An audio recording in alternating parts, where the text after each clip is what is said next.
नमस्कार, मैं जी न्यूज का संविधान बोल रहा हूं। जी न्यूज के स्पेशल शो क्या कहता है इंडिया में आपका स्वागत है। स्पेशल शो क्या कहता है इंडिया में आज के हमारे मेहमान वो हैं जिन्होंने दिल्ली में हुए दंगों का दर्द सहा है, जिन्होंने दंगों में अपनों को खोया है, अपना सब कुछ गंवा दिया है। उन 3 दिनों में आप सब पर क्या गुजरी है, आप बता सकते हैं।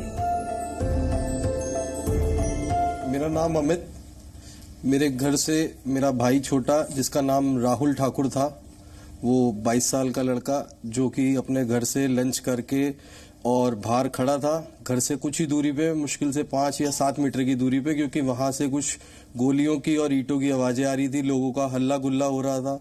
और अपने घर की प्रोटेक्शन के लिए, अपने घर को बचाने के लिए कि घर के अंदर उसकी माँ थी, उसकी भाभी थी, कि घर में ना घुस जाए ये दंगाई, तो वो बाहर खड़ा था। और जैसे ही मतलब एकदम से हुजूम आता है भीड़ का, और पता नहीं उस हुजूम में कौन था कौन नहीं था, वो भीड़ थी, उसका कोई चेहरा नहीं था, और वो एकदम से उसे गोली मार के भाग जाते हैं। और गोली उसके सीने पे लगती है, और जब उसे जीटीबी हॉस्पिटल लेके जाया जाता है तो वहां पे ऑपरेशन थिएटर के अंदर 2 घंटे बाद डिक्लेयर कर दिया जाता है कि राहुल अब नहीं बचा। और राहुल जो हमारा लड़का था वो ऐसा था कि एसएससी की तैयारी कर रहा था, जिसमें से वो 2 स्टेप्स के एग्जाम क्लियर कर चुका था, और जो उसका 3rd स्टेप था उसका रिजल्ट अवेटेड था, जो कि हो सकता है मार्च या अप्रैल में आना था। अब ऐसा बच्चा जो पढ़ने लिखने वाला होगा, वो आप कैसे सोच सकते हैं कि इन दंगों के अंदर खड़ा भी होगा। वो तो सिर्फ अपने घर के बाहर खड़ा था ये देखने के लिए कि भाई कोई आ ना जाए ऐसा बंदा जिससे मेरे घर में कोई दिक्कत परेशानी हो। तो हमें तो खुद बहुत अफसोस है, लेकिन हमें एक अफसोस और है कि जो हमारी सरकार है, चाहे वो कोई सी भी हो, चाहे वो स्टेट हो या सेंट्रल हो, किसी भी एक नुमाइंदे ने हमसे बात करने की कोशिश नहीं करी, ना हमें सांत्वना देने की कोशिश करी, ना उन्होंने पूछने की कोशिश करी कि जी आप इस गम से कैसे निकलेंगे। मेरा नाम जुल्फ़िकार अली सिद्दीकी है। मैं आरडब्ल्यू फेडरेशन का एक सोशल वर्कर हूँ। हम मुस्तफाबाद बिरसपुर की पुलिया पे जो दंगा भड़काया लोगों ने, तो दंगा भड़का है, उसमें हमने अपने लोगों को काफ़ी कंट्रोल किया, लेकिन दूसरी तरफ के दूसरे समुदाय के लोग थे वो नहीं माने। उन्होंने पथराव इस तरह किया कि ना लेडीज़ देखी, ना बच्चा, ना बूढ़ा, ना जवान, सब पर हमने अपने लोगों को बहुत समझाया, अंदर ले गए। कुछ हमारी तरफ से भी वहाँ बच गए बचाने के लिए औरों को, तो आपस में काफ़ी देर तक चलता रहा।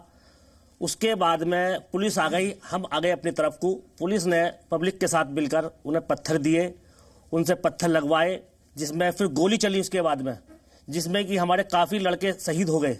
उसके बाद में हम अपनी तरफ को आ गए, घर की तरफ को वापसी बच्चों को लेकर। मस्जिद है एक बिरसपुरी की पुलिया पर, वहाँ नमाज का टाइम था, नमाज हो रही थी मगरिब की टाइम।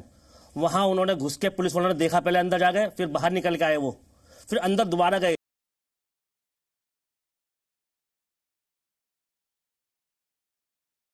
और जो वहाँ के मुअज्जिन थे उन्हें काफ़ी बहुत बुरी तरह मारा। उसके बाद मस्जिद में पूरी आग लगा दी। जो मदरसे में बच्चे पढ़ते हैं छोटे मासूम, उन तक को नहीं छोड़ा उन्होंने बेचारों को। तो पुलिस का इसमें 99% हाथ है, और ये सोची समझी साजिश है कि आपने इतना देखा कि यहाँ संडे से ही जो वो चला था प्रोडक्ट्स, उसमें बंद करवाया गया था, तो आपने पब्लिक को आगे क्यों आने दिया, घर से क्यों निकलने दिया, रोड जाम क्यों करने दिया, आपने फोर्स क्यों नहीं भेजी। हमारे घर में बिल्कुल जला के राख कर दिया, मेरे घर में कुछ नहीं बचा। मैं पहने कपड़े बैठे दूसरे घर से मांग के कपड़े पहन के बैठा हूँ, और हमारे घर में इतने वो गली में इतने फंसे हुए थे कि आग लगा दी। और 3 गलियाँ इतनी तबाह कर दी हैं, 18, 19, 20, और नाले के रोड से जितनी दुकानें मकान थे सारे जला के राख दे दिए। हमारे यहाँ 2 मस्जिदें शहीद कर दी गई, कमर्शियल सिलेंडर उसमें जला के फाड़ दिए उसमें लाके, और घरों में सिलेंडर फाड़ दिए लाके। हम जब तक वहाँ बने रहे 11:30 बजे तक, जब हमारे सामने मैरिज होम है उसमें आग लगा दी, और हम तब तक उसमें बना रहे। तब तक हमारे बराबर में हिंदू भाई का घर है, हमारे इधर भी हिंदू भाई का घर है, पीछे गली में भाई हिंदू का भाई का घर है, उनका किसी का घर नहीं जलाया गया। हमारे मुसलमान भाई जितने भी हैं उनका सारा घर जला दिया गया, लूटपाट कर ली गई।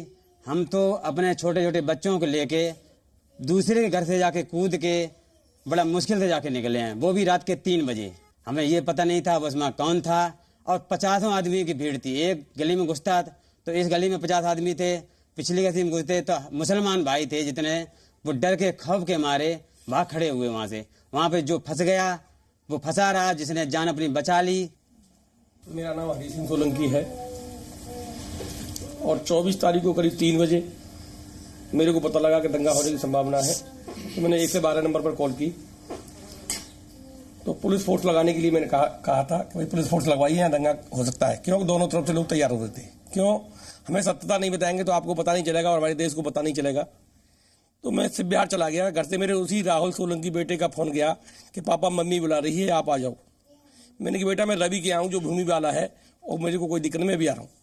मैं करीब 4:30 पौने 5 बजे अपने घर पे पहुंचा, लेकिन मैंने बीच में से ये कॉल और की सवार जब फोर्स नहीं लगी दिखी तो दोबारा कॉल की, वहीं फोर्स भेज रहे, नहीं भेजी गई। लेकिन मैंने SHO करावल नगर से लेकर के ACP DCP CP सबको कॉल की, लेकिन फोर्स को नहीं लगाया गया। मैं घर पे करीब 4:30 पौने 5 पे पहुंचा तो हम सब लोग, सब फैमिली के लोग घर में अंदर थे। हम 6 7 8 लोग थे, 6 मेंबरों की हमारी फैमिली है, 7वां हमारा भांजा है, 8वीं हमारे भाई की पत्नी थी। तो मैंने कहा भाई चाय बना लो, सब यहीं रहो, कोई आने की जरूरत नहीं है।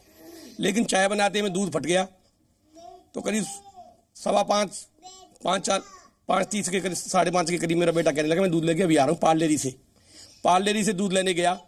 तो वहाँ उस जिस गली में डेयरी थी वो कोने पे खड़ा हो गया। जब लोगों ने देखा कि आगे भी लोग खड़े हुए हैं, सामने भी लोग खड़े हुए हैं, उस गली में दोनों तरफ से लोग खड़े हुए थे, पीछे मेरा बेटा खम्मा के बगल में खड़ा हो गया।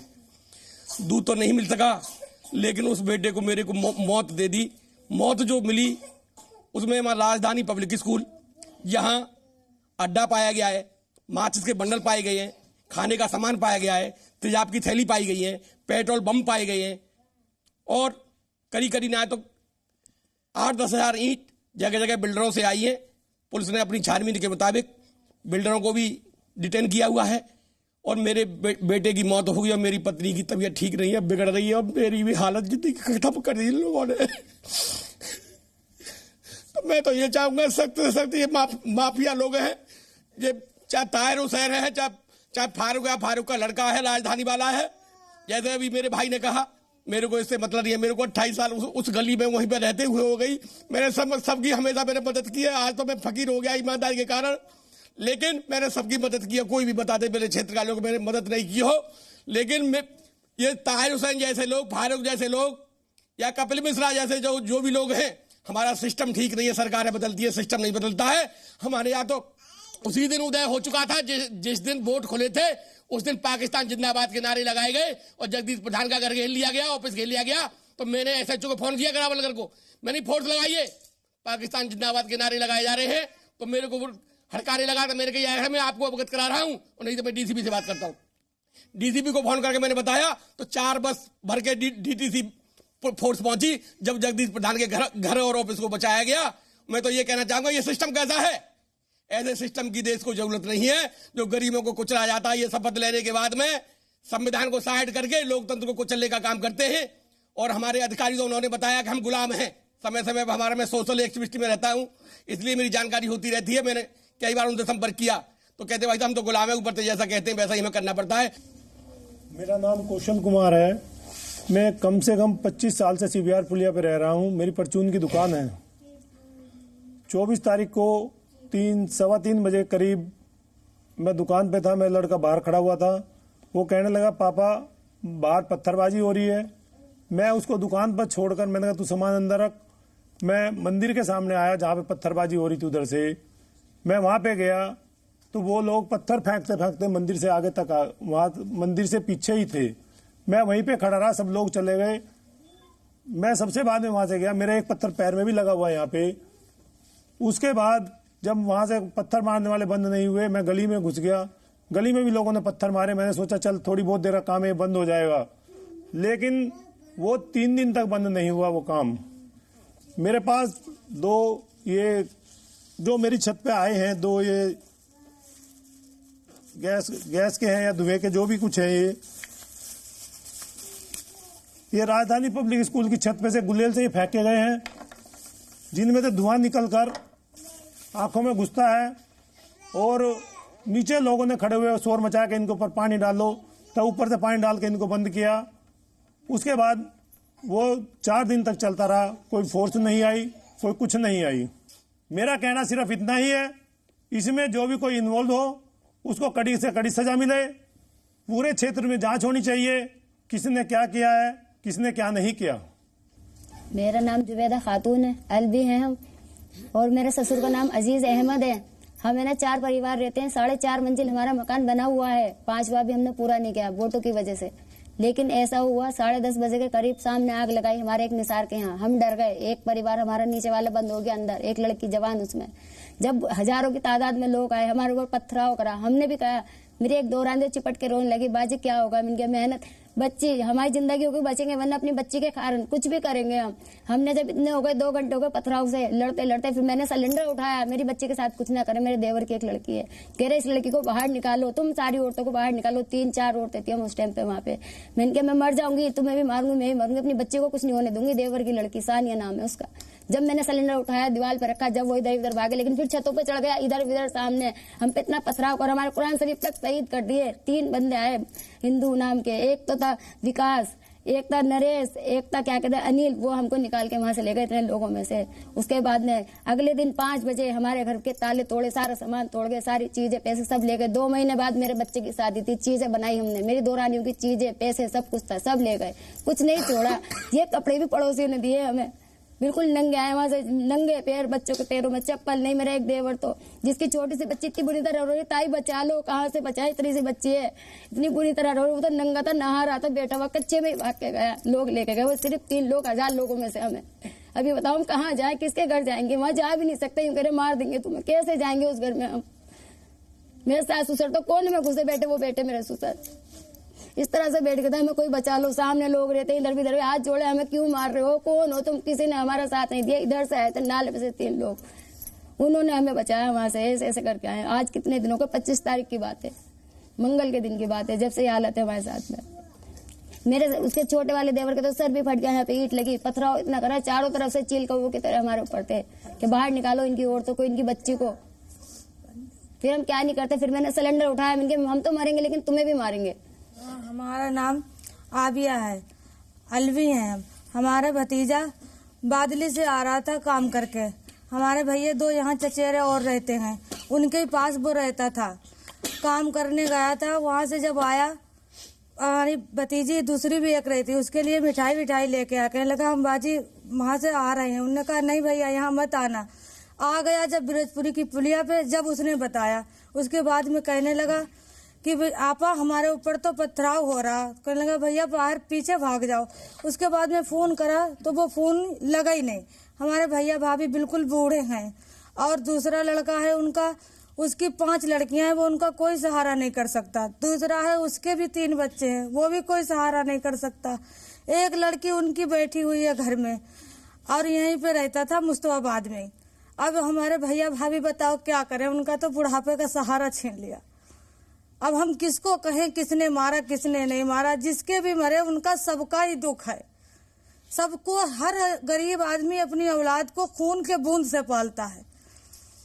माओ से पूछा जाए, हम सब फुफ्फी हैं, हम मजबूरी में आए, जब मेरी भाभी को बिल्कुल आने का होश नहीं है, इसलिए हम आए नहीं, हम आते भी नहीं। अगर हमारे जी से पूछो, आज 5 दिन से रोते रोते आंखों में आंसू नहीं रहे। जीटीबी में हमारी भाभी जा रही, वहां कोई मिट्टी नहीं दे रहा। कल सलमान भाई का जब कारट लिया, पूछा, जब इन्होंने मदद करी, जब जाके अब मिट्टी मिली है, अभी आई नहीं है मिट्टी उसकी।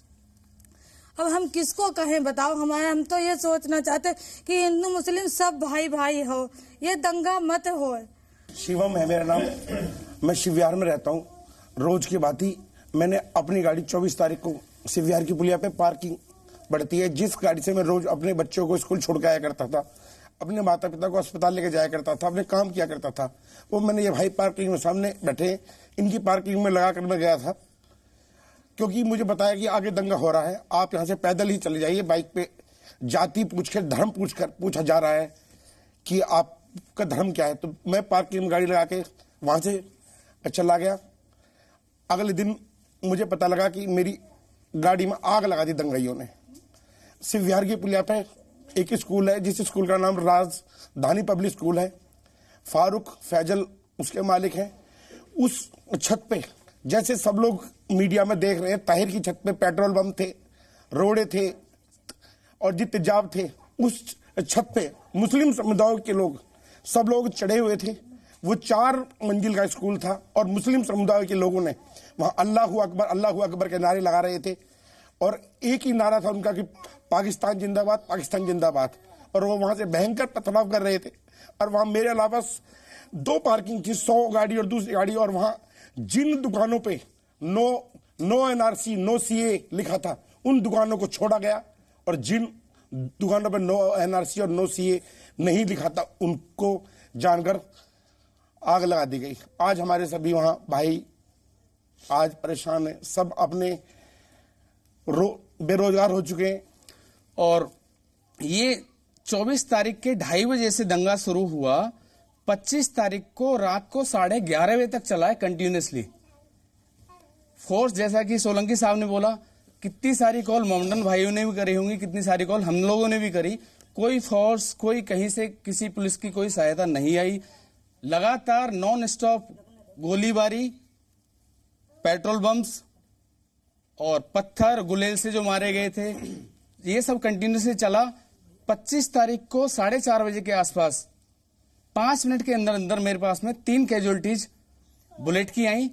तीनों कैजुअलिटीज में बुलेट जो थी वो सीधे सर पे लगी हुई थी, सामने से गोली, और जो बुलेट थी वो या तो AK-47 से थी या किसी मतलब ऐसे हथियार से थी जो जिसकी दूरी मतलब मारक क्षमता थोड़ी दूर हो, किसी पिस्टल की या किसी छोटे कट्टे की नहीं थी वो बुलेट। क्योंकि जो हमारे जिन लड़कों को ये बुलेट लगी है ये मंदिर के सामने खड़े हुए थे और बुलेट राजधानी की तरफ से आई थी, तो वहां से राजधानी से मंदिर की दूरी जो है लगभग मैं मानता हूं 300 मीटर के आसपास है, 300 साढ़े 300 मीटर।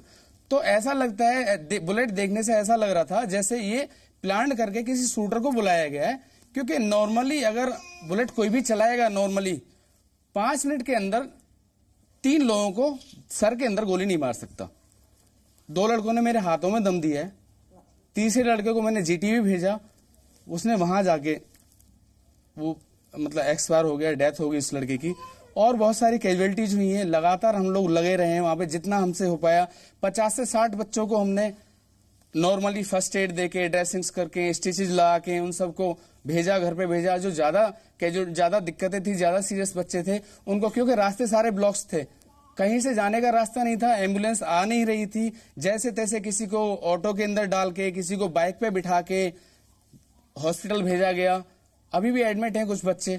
और मैं ये नहीं कह रहा हूं कि कैजुअलिटीज हिंदू भाइयों को ही हुई हैं, मोमडन भाइयों को भी हुई हैं। मैं ये नहीं कह रहा हूं कि मोमडन भाइयों ने हिंदुओं को सपोर्ट नहीं करा है, बिल्कुल करा है। मोमडन भाइयों ने, हमारे एक मंदिर है देवी नगर में, दिन रात पहरा दे के उन्होंने वहां पे, मिसाल है, ये भी एक मिसाल है, उन्होंने हमारे मंदिर को बचाया है।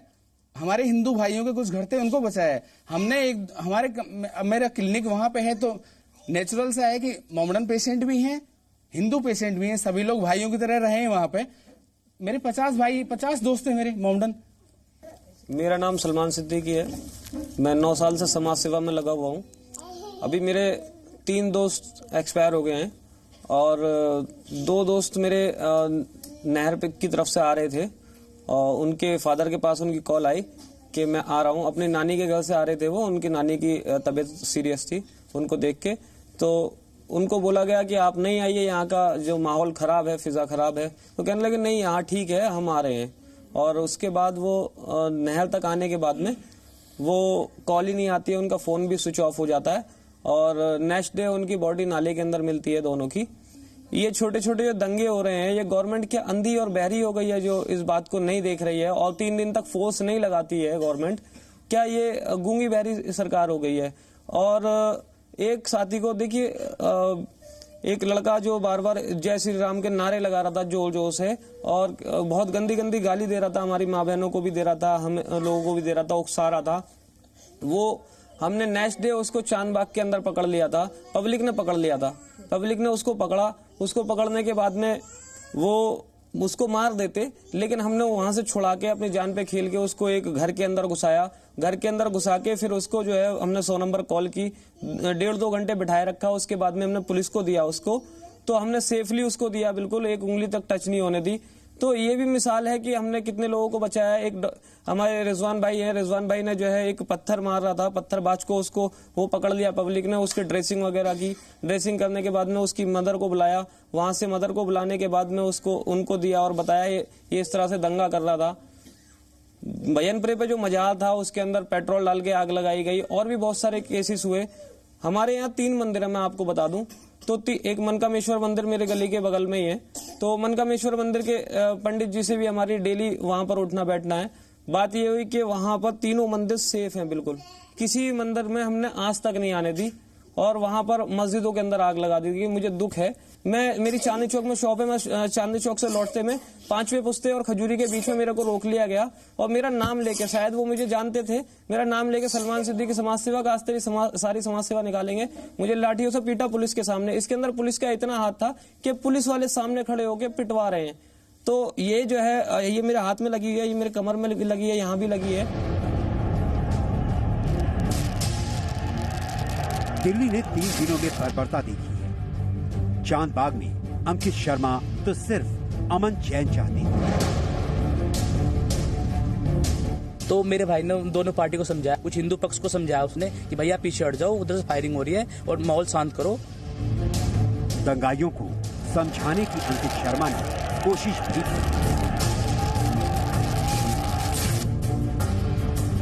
वो ताहिर हुसैन की बिल्डिंग की तरफ लेके गए हैं। फिर इतनी पब्लिक बढ़ी है आगे कि कोई कुछ नहीं देख पाया कि क्या हुआ। लेकिन दिल्ली दंगे में आईबी अफसर अंकित शर्मा की बहुत ही बेरहमी से हत्या कर दी। अंकित की पोस्टमार्टम रिपोर्ट से जो खुलासा हुआ वो वाकई डराने वाला था।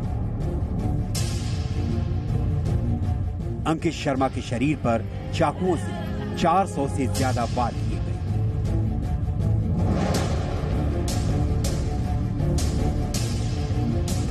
मेरा बिहार का भी लूट गया। बिजनेस के लेके यहाँ रहते थे। मैं क्या करूँ?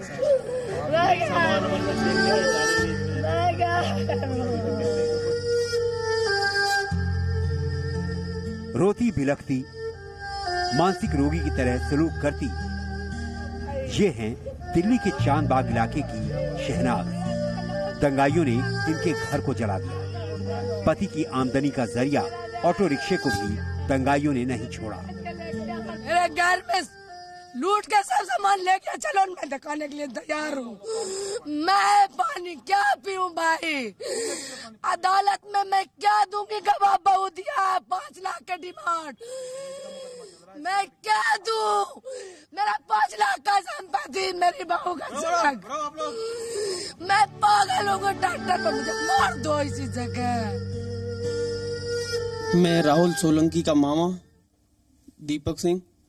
मैं पूछना चाहूंगा केंद्र सरकार से और प्रदेश सरकार से कि हमारे ही राहुल सोलंकी के पिताजी श्री हरि सिंह सोलंकी जी ने जब जानकारी दी थी तो फोर्स क्यों नहीं भेजी गई? क्या सारी फोर्स ट्रंप के ही पीछे लगा दी गई थी? मैं निवेदन करूंगा मीडिया से और केंद्र सरकार से और प्रदेश सरकार से कि उस पूरी एरिया की इंक्वायरी करवाई जाए घरों में, कि अभी भी तो कुछ नहीं है, जो अभी हुआ है से आगे कुछ और ना हो जाए अनहोनी। मेरा नाम सहाना, मैं सीवीआर में रहती हूँ, 18 नंबर गली, फेस नंबर 7 में। मैंने अपने घर में आग लगते हुए देखा है। लोग घुसे उसमें और आग लगा के जला दिए गए पूरा घर। अभी तक नहीं कोई जा पा रहा है सीवीआर में, चाहे वो हिंदू भाई हो चाहे मुसलमान भाई हो, कोई सब डरे हुए हैं। सीवीआर में कोई नहीं जा रहा। पता नहीं अभी तक सरकार क्यों सो रही। 5 दिन हो गए मैं यहाँ आए हुए, अपने घर से बेघर के कपड़े मांगे हुए पहने हुए हमारे। आज तक हमने कभी किसी से भी मांग के नहीं पहना। पता नहीं हमारे साथ क्या किया इस सरकार ने। ये सरकार अब तक क्यों सो रही है, समझ में नहीं आ रहा। फोर्स लगा रखी, क्या कर रहे हैं अब तक? फोर्स तब क्यों नहीं भेजे जब हम वहाँ जल रहे थे? तब छतों पे से भाग भाग के छोटे बच्चों को लेके आया, ऊपर से कूदा के दूसरों की छतों पे से। अब हिम्मत होगी हमारी वहाँ सीवीआर में रहने की? किसी की नहीं हो पाएगी हमारी सीवीआर में रहने की हिम्मत, क्योंकि जब हमने अपने आंखों से इतना सब कुछ देखा है तो ऐसा लग रहा था पता नहीं कहाँ जाएगा। अब तो सिर्फ यहाँ जलने के लिए बचे हैं बस। हमें सिर्फ चाहत है कि ये जो हमारे भाइयों के नुकसानात हुए हैं, चाहे जिंदगी खत्म हो गई है या घर के खत्म हो गए, इनको ऐसा मुआवजा मिला है कि वो अपने दुख को कम से कम भूल जाएं। भाई जिनके घर से मर गए हैं वो तो नहीं भूला जा सकता, जिंदगी भर तक नहीं भूला जा सकता। चाहे हमारे कोई किसी भी धर्म के लोग हैं, हमारे उनको कितनी तकलीफ है। किसी का बेटा क्या आ सकता है 20,000 रुपए में, या 10 लाख रुपए में, या 20 लाख रुपए में क्या आ सकता है? जिस घर का बच्चा अच्छी क्वालिफिकेशन के लिए पढ़ रहा था, तो क्या उसका वापस आ सकता है? क्या वो 40 साल तक नौकरी करता है, क्या उसको दे सकते हैं? क्या ये बच्ची जो रो रही है, इसके बहनों की शादी नहीं हो पाएगी, क्या वो शादी करा सकते हैं? तो ये अंधी और बहरी जो सरकार है, आखिर क्यों ये हमें क्यों आपस में लड़ा रही है? हमसे क्या चाहती है? हम इतने अच्छे उससे रह रहे थे जी, बुरसपुरी में आना जाना, सब कुछ आना जाना, कहीं भी कोई आदमी किसी वक्त भी आता जाता था। आज हम डर लगता है हमें एक दूसरे घर आने जाने में। आखिर क्यों है ऐसा? मतलब पुलिस ने आज तक एक्शन क्यों नहीं लिया? सरकार ने, चाहे केंद्र सरकार हो, चाहे मतलब ये है कि स्टेट की सरकार हो, उसने आज तक क्यों एक्शन नहीं लिया? बस अपने कागजों में, अपने कलम से, अपनी जबानी से कह दिया उसको 10 लाख रुपए देंगे, उसको 5 लाख रुपए देंगे, उसको 2 लाख रुपए देंगे। क्या इनकी जो कैजुअलिटी है उनकी पूर्ति हो जाएगी? नहीं, मैं ये बस मजहब नहीं सिखाता आपस में बैर रखना। हिंदी है हम वतन, हिंदुस्तान हमारा सारे जहां से मेरे भाई बस ये बता दें कि हम कल भी इसी तरह से लड़ेंगे। नहीं। क्या कल भी हम इसी तरह से लड़ेंगे? आने वाले कल भी इस तरह से लड़ेंगे? बस हमें ये बताइएगा, क्या हमारे भाइयों की, हमारे बेटों की, हमारे चाचा ताऊओं की इसी तरह से जान जाती रहेंगी? और तुम लोग सिर्फ कुर्सी बैठ के मजा लेते रहोगे कि अगर हम इनमें लड़ाएंगे हिंदू मुसलमान का बंटवारा हो जाएगा, जगहों का बंटवारा हो जाएगा। ये ऐसी अंधी और बहरी सरकार कब तक चलती रहेगी? क्यों ऐसा हो रहा है? क्यों हमसे करवाया जा रहा है? एक नाम देते थे, हिंदू ने मारा मुसलमान को, मुसलमान ने मारा हिंदू को। कब उसने देखा था कि ये गोली किसके जाकर लगेगी? ये मेरा भाई खड़ा है, इसका जो रिश्तेदार है, मेरा भाई का बेटा है, वो मर गया। क्या मतलब ये है कि 50 लाख भी अगर दे दोगे तो नहीं आ पाएगा? बिल्कुल नहीं। दोपहर का टाइम था, 3 बजे हम लोग रोटी खा रहे थे बैठे। खाना खाते पे एकदम बिरजपुरी पुलिया से पत्थर चले। हम लोग रोटी खा रहे थे, तो उस समय से रोटी दोबारा नसीब नहीं हुई आज दिन तक है। ये भाई लोग हमें ना निकाल के लाते तो हमारा क्या होता है? और बच्चे, जब मतलब 3 मंजिल का मकान था मेरा गेट थोड़ा सा कमजोर था। मेरी बहन भी उसी गली में रह रही, मेरी 2 फैमिली रह रही, 2 मंजिल का मकान है।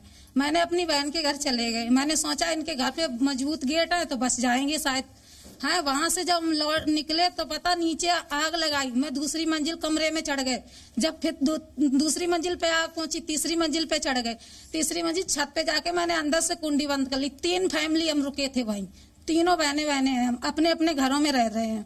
जाके रुके, जब नीचे से उन्होंने जाके तीसरी मंजिल पे टॉर्च लगाई तो मैंने देखा कि अब यहाँ आ गए। तो पता बाउंड्री की तरफ से छिपकर देखा है। जब वो नीचे फैन जले, फैन का धुआं वैसे भी कितना होता है घी की वजह से। फिर मैं ना दूसरे बराबर में हिंदू भाई का घर था, वो सिंगल बना था, एक कमरा पड़ा था। फिर मैंने अपनी सोले उतारी, अपने शौहर के अंगोछे से अपने बच्चे बांध के नीचे लटकाए। इस सोच के लटका दिए कि अगर इसमें हम 2 फैमिली रह रही हैं दोनों मकानों में, एक सिलेंडर तो लगा, एक भरा हुआ रखा। अगर सिलेंडर फटेगा तो पटिए के मकान होते तो भी हमें मरना है। अगर हम बच्चे गिरा देंगे तो शायद 1-2 तो बच जाएंगे पूरी फैमिली में। इस वजह से हमने अपने बच्चे निकाल के ऐसे लाए हैं। अगर ये सलमान भाई ना जाते तो हमारे बच्चे का क्या हाल होता? हम लोग कहाँ जाते? हमारा तो गांव में भी कुछ नहीं है। जिनका गांव में वो तो आराम से गांव चले जाएंगे, हमारा तो गांव में भी नहीं है।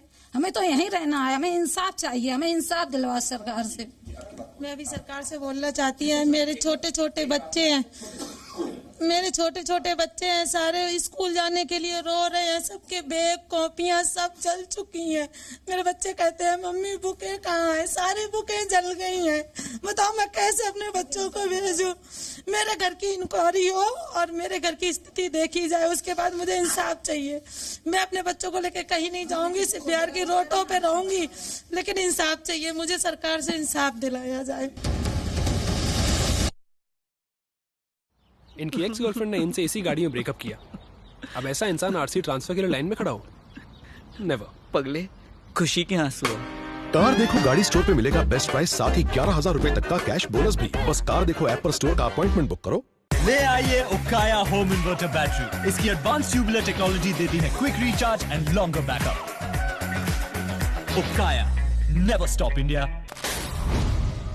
हो गए ना हवा के शिकार? इसीलिए खाइए बालाजी वेफर्स, जिसमें है कम हवा, वेफर्स ज्यादा एंड फ्लेवर्स वाह वाह। बालाजी वेफर्स।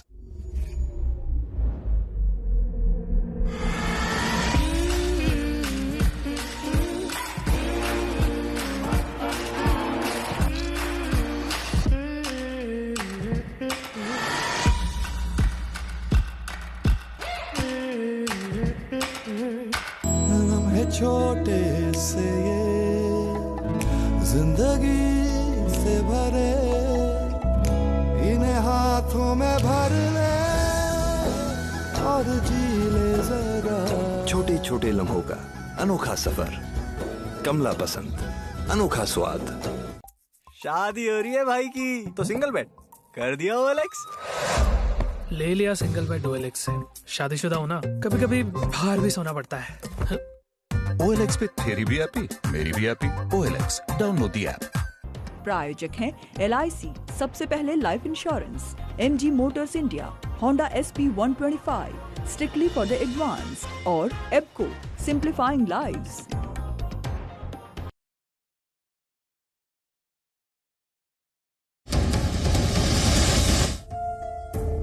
क्या कहता है इंडिया जनता के लिए जनता का शो है, इसलिए दंगा पीड़ितों से सबसे पहले जनता के सवाल आप एक एक कर अपने सवाल कर सकते हैं।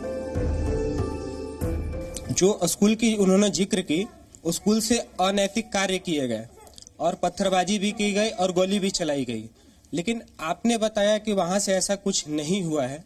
जब आप इस घटने को इतने करीब से देखें तो फिर कहीं न कहीं आपने इस बात को छुपाने का प्रयास किया है, या मेरा आपसे ये निवेदन है, इस घटने में जो भी इन्वॉल्व है कृपया उसे बचाने का प्रयास न करें, और सरकार से भी निवेदन है इस घटने में जो भी लोग इन्वॉल्व है उन पर सख्त से सख्त कार्रवाई हो, खासकर उस स्कूल पर और उस स्कूल के ऑनर पर, क्योंकि शिक्षा भवन से ऐसे अनैतिक कार्य स्वीकार्य नहीं है। धन्यवाद। देखिए मेरे दोस्त, मैंने किसी स्कूल का जिक्र नहीं किया, मैंने उस छत की बात की जहां से पेट्रोल बम बता रहे हैं बरामद हुए। उस स्कूल का फोटो है मेरे पास कि वहां पुलिस ने सीढ़ी लगा के लोगों को चढ़ाया है। तो मैंने करीब से नहीं देखा, मैं उस दिन चांदनी चौक से आ रहा था, मैं खुद इस हिंसा का शिकार हुआ और मैं अपनी सिस्टर के यहाँ खुरेजी जाके रुक गया। वहां पर जो फोटोग्राफ्स आए और वीडियोस आई, मैं उसके माध्यम से कह रहा हूँ कि पुलिस ने वहां चढ़ाया लोगों को और वहां पे ये सारी चीजें रखवाई। और एक वीडियो जो ताहिर हुसैन निगम पार्षद है, और उसमें वीडियो के अंदर बोला है कि मेरे को जो है आप सिक्योरिटी दीजिए और मेरे को यहाँ से बचा के निकालिए, इधर उधर दोनों तरफ हिंसा हो रही है, आग लगी हुई है। मैं इसी माध्यम से कह रहा हूँ, जो वीडियोग्राफ्स मेरे पास आए हैं। दूसरी बात, हिंसा करने के लिए एक स्कूल के बाद, आप स्कूल का नाम ले रहे हैं, एक हॉस्पिटल से भी हिंसा हुई है जो इसका नाम मोहन नर्सिंग होम है, और यमुना व्यास है, उसका भी एक वीडियो है, और ऊपर से गोलियां चला रहे हैं। जहां पर लोगों की जान बचाई जाती है वहां से लोगों की जान ली जा रही है। तो वहां से पेट्रोल बम भी फेंके जा रहे हैं, जय श्री राम के नारे लगा के गोलियां भी चलाई जा रही हैं। बहुत सारे लोग वहां से इंजर्ड भी हुए हैं और डेड बॉडी भी निकली है। तो इस तरह के जो काम हुए हैं वो दोनों तरफ से हुए हैं, और इसका जिम्मेदार सिर्फ जो है हमारी केंद्र सरकार है, जो मीडिया को ट्रंप के साथ लगा के और ये सारी चीजें छुपा ली। और दूसरी बात यह है कि ये जो पुलिस थी, मेरे पास पुलिस की पूरी वीडियो है, और वहां से जो फल फ्रूट्स की दुकानों में आग लगाई है पुलिस ने मिलके, और साथ में पत्थर फिकवाए हैं, ये सारा काम पुलिस का करा धरा है। साथ में पुलिस ने और गवर्नमेंट ने मिलके करवाया है। ये बुलेट प्रूफ प्लानिंग के साथ हुआ है। इसके अंदर ना तो हमने किया है ना आपने किया है। मेरा बस यही आपका आंसर है। मेरा नाम इंशा है और मैं आपसे जानना चाहती हूँ कि अब आप लोग कहाँ रह रहे हैं, क्या कर रहे हैं आप लोग। आज हमें इस देश में रहने में डर लग रहा है, हमारा फ्यूचर हमें दिख रहा है कि आगे क्या होगा। मैं आपसे जानना चाहती हूँ कि अब आप क्या कर रहे हैं, कैसा महसूस कर रहे हैं। अब आप महसूस हम ऐसा कर रहे हैं, घर की तरफ शकल भी नहीं देख सकते हम, उधर को छोटे छोटे बच्चे रोते हैं, हम क्या खाएंगे, क्या पहनेंगे, कौन हमें देगा। आज 3-4 दिन हो गए बेचारे, कोई कुछ ला के दे रहा है, कोई कुछ ला के दे रहा है, जब तो हम खाना पीना कर रहे हैं। छोटे छोटे बच्चे रो रहे हैं, करे अम्मी हम वहाँ नहीं जाएंगे। हमारे कुरान शरीफ तक शहीद कर दिया, हमारी गाड़ियों में भी आग लगा दी, मशीनें चला दी कपड़े धोने की, सिलेंडर उठा उठा के ले गए, सभी बता रहे हैं फोन कर करके। अभी बताओ कहाँ जाएंगे, हम क्या पहने, कौन देगा, हमें कब तक कपड़े देगा। बहुत बड़ा परिवार है हमारा। हमारा भतीजा मर गया है, हमारे भैया भाभी बहुत बूढ़े हैं, उनकी लड़कियां आई अभी शादी के लायक, वो कैसे शादी करेंगे, न उनके कमाई बस की है बेचारों के। और भतीजा हमारा मर गया, अब तो वो मिलने का नहीं है, जिसका भी चला गया वो आने को नहीं है वापिस, किसी का भी गया। और सबका दुख बराबर। अब हम सरकार से ये पूछना चाह रहे कि वो हम इसके लिए क्या करें, क्या उससे मांगे। पैसे देने से भी नहीं वापिस हो रहा, किसी चीज से नहीं वापिस हो रहा, मगर फिर भी कुछ तो शांति होगी जब कुछ हमारे सबके लिए करेंगे।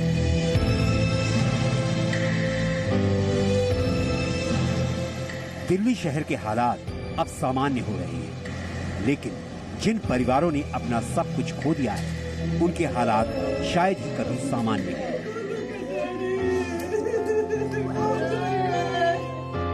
ब्रिजपुरी की गली नंबर 6, जिसे पीपल वाली गली भी कहते हैं, यहाँ राहुल ठाकुर को दंगाइयों ने उनके भाई के सामने गोली मार दी। राहुल ने अस्पताल में दम तोड़ दिया।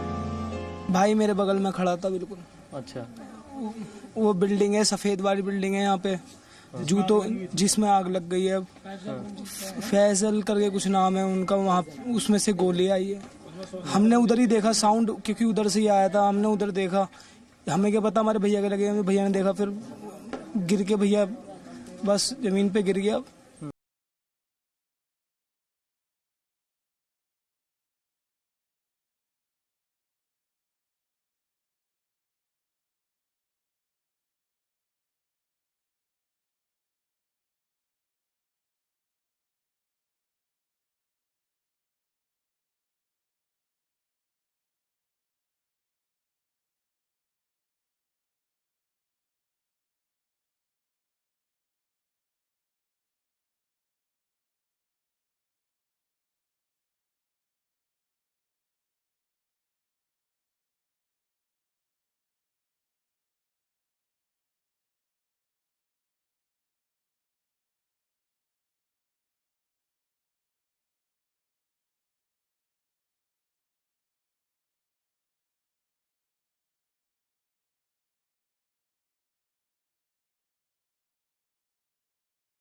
सवाल सलमान सर से है।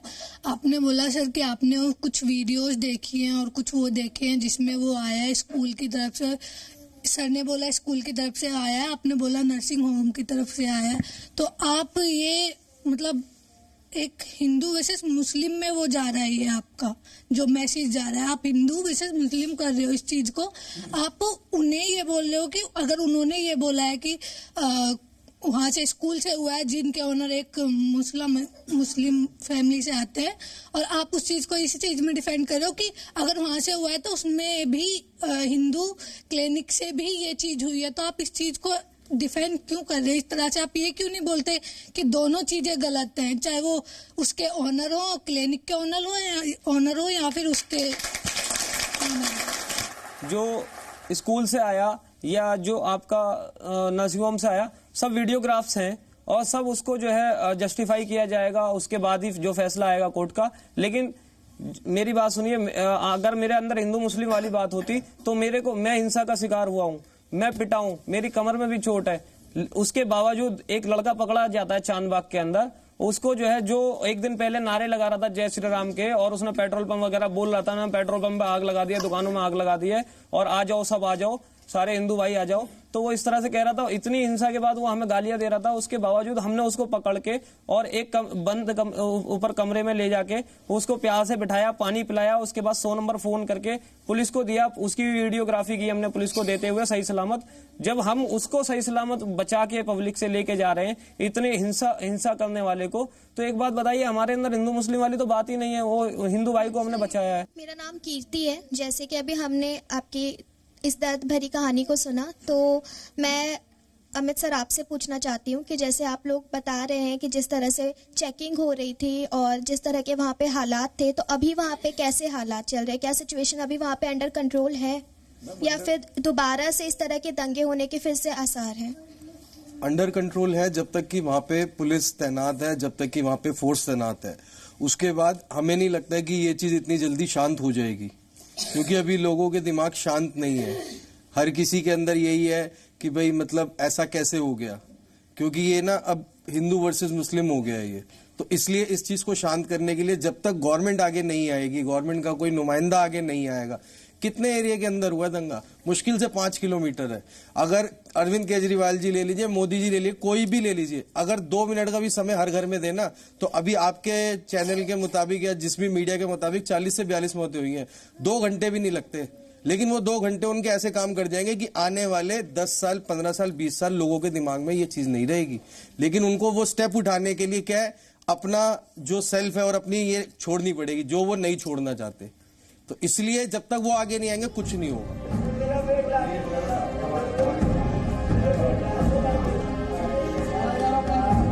दिल्ली के ऐसे सैकड़ों लोग हैं जिन्होंने दिल्ली के दंगों को सहा है। इन महिलाओं की आंखों से आंसू रुक नहीं रहे हैं। घर के दामाद को दंगाइयों ने मार डाला। ये इलाका है दिल्ली के मुस्तफाबाद का प्रेम विहार। यहाँ के गली नंबर 7 में रहने वाले आलोक तिवारी की दंगाइयों ने जान ली। आलोक तिवारी घर से खाना खाकर बाहर निकले थे, सिर्फ ये देखने के लिए कि बाहर क्या हो रहा है।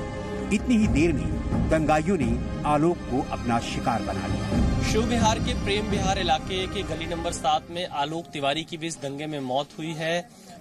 बहुत दुख का माहौल इस पूरे इलाके में है। इस वक्त उनकी मां यहाँ पर आई है। ये लोग गाजियाबाद के रहने वाले थे, उनके परिवार के लोग यहाँ पर मौजूद हैं। माता जी, आप हमें ये बताइए कि उस दिन क्या हुआ था? खाना खा के निकले थे, हमने मना किया, लड़की ने मना किया कि मत जाओ, उधर झगड़ा हो रहा पुलिया पे। वो बोले मैं देखने जा रहा हूँ, उधर नहीं जा रहा हूँ। पता नहीं वहाँ कैसे पहुँच गए। मेरा नाम अंजलि है। मैं आप सबसे ये पूछना चाहती हूँ कि गवर्नमेंट से अब आप क्या चाहते हैं, और गवर्नमेंट ने क्या कर रही है आपके लिए, अब और क्या चाहते हैं कि गवर्नमेंट क्या करे आपके लिए? मैम, हम लोग तो यही चाहते हैं कि जिसके घर से भी जो भी लॉस हुआ है या जिसके घर में जो भी दिक्कत हुई है, उस चीज का पूरा सर्वे करके गवर्नमेंट उस चीज को एक सेटिस्फेक्शन लेवल पे बंदों को दे। ऐसा नहीं कि हमने विधानसभा में खड़े होकर बोल दिया कि अभी मैं इतने इतने दे रहा हूँ। आपने पूछा किसी से कि उसको क्या चाहिए? आपके बोलने से क्या हो जाएगा?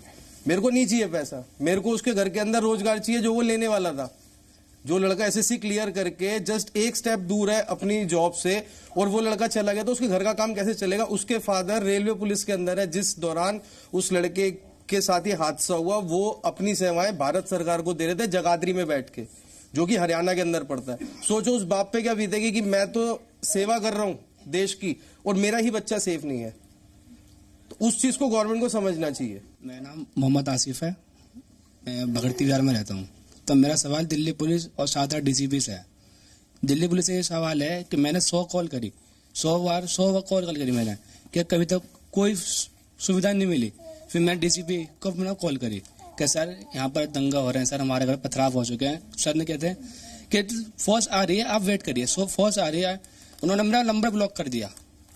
मैं दूसरे कॉल से करी कि सर अभी तक फोर्स नहीं आई है, मेरा नंबर आपको बिजी आ रहा है कि तुम बैठे रहो, कोई दिक्कत नहीं है। मैं ये पूछना चाहता हूँ कि सादा डीसीपी हैं, वो क्या सो रहे थे उस टाइम? मैं इस बात का आपको बहुत अच्छा जवाब देता हूँ। मेरे पास उस चीज की रिकॉर्डिंग, लेकिन मैं वो नहीं सुना। मेरे पास भी रिकॉर्डिंग है। मैं वही कह रहा हूँ, मेरी बात हुई थी जो हमारा केस देख रहे थे, मतलब वहां पे मतलब एक पुलिस के नुमाइंदे थे जो वहीं वैसे ही खड़े हुए थे, उनसे मेरी वैसी बात हुई। उन्होंने यहाँ तक इतनी बड़ी बात बोली कि मैंने कहा सर ये 2 दिन हो गए हमारे को बॉडी के लिए वेट करते हुए, हमारे को एटलीस्ट बॉडी तो दे दो बंदे की। मौजरी के अंदर पड़ी हुई क्या कर रही है वो? कम से कम अपना दुख हम अपने घर पे तो जाके कम से कम रोएंगे। यहाँ पार्क के अंदर रो रहे हैं, क्या अच्छा नहीं लगता? सड़क पे बैठ के रो रहे हैं हम लोग, और हमारी को पता है कि बॉडी मिलनी है, आप दे दो। उनका कहना क्या था कि भाई ये बात क्या पीएम को, होम मिनिस्टर को या जो हमारे बड़े अधिकारी उनको नहीं पता कि यहाँ पे कितनी कैजुअलिटी हुई है और कितने लोग अपनी बॉडी क्लेम करने के लिए खड़े हैं? क्या अगर वो चाहे, अगर उनकी इच्छा शक्ति हो, क्या वो सारा सीनियर स्टाफ यहाँ नहीं बिठा सकते कि आप 1 मिनट के अंदर परमिशन दो और बंदा बॉडी लेके जाए? हम आपके तिल पे चाट रहे हैं कि आज सर प्लीज दे दो सर, इतनी देर हो गई सर, 2 घंटे हो गए सर, और उनके पास क्या जवाब है? भाई यहाँ से आनी परमिशन, वहां से परमिशन आनी, वहां से परमिशन। ये मीडिया को भी देखना चाहिए कि आप जाके एक बार पुलिस वाले से पूछो कि आपका क्या प्रोसेस है बॉडी देने का, और उसके बाद इस सरकार से पूछना चाहिए कि इतनी कैजुअलिटी होने के बाद भी आपने इतना लेंथी प्रोसेस कैसे रखा हुआ है? और रखा हुआ है तो उस नुमाइंदे को वहां पे बिठाओ ना, आप उस नुमाइंदे को वहां पे बिठाओ जो परमिशन दे और लेके जाए। 2 दिन हम लोग सड़क पे घूमे अपनी बॉडी के लिए, और मैं क्या, मेरे ख्याल से सोलंकी साहब को भी यही परेशानी हुई होगी। मेरा नाम रेशु है। जैसे कि हमारी बात चल रही है कि दंगे फिर होने के आसार है, तो मैं आप सभी विक्टिम से पूछना चाहूंगी, आप क्या मैसेज उनको भेजना चाहेंगे जो ये फिर दंगे कराने की कोशिश करेंगे? दंगे जब तक नहीं रुकेंगे लोग अपने काम धाम पे नहीं जाएंगे, और दंगे जब तक नहीं रुकेंगे उनके घर में जो दबी हुई सामग्री है, चाहे मैं हूं चाहे आप सब लोग हैं, सामग्री को जब तक नहीं निकाला जाएगा दंगे रुकने वाले नहीं है, किसी भी हाल में नहीं रुकेंगे। मैं ये कहना चाहता हूं कि फोर्स लगाई जाए, प्रत्येक घर पे 2 और बाहर लगे होंगे सबके घर पे, तो कोई बोल नहीं पाएगा।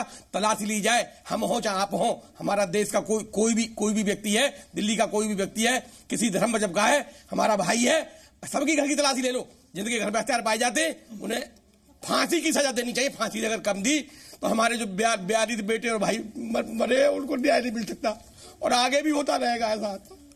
सोची समझी एक साजिश है, और इसकी तैयारी काफी दिनों से हो रही थी।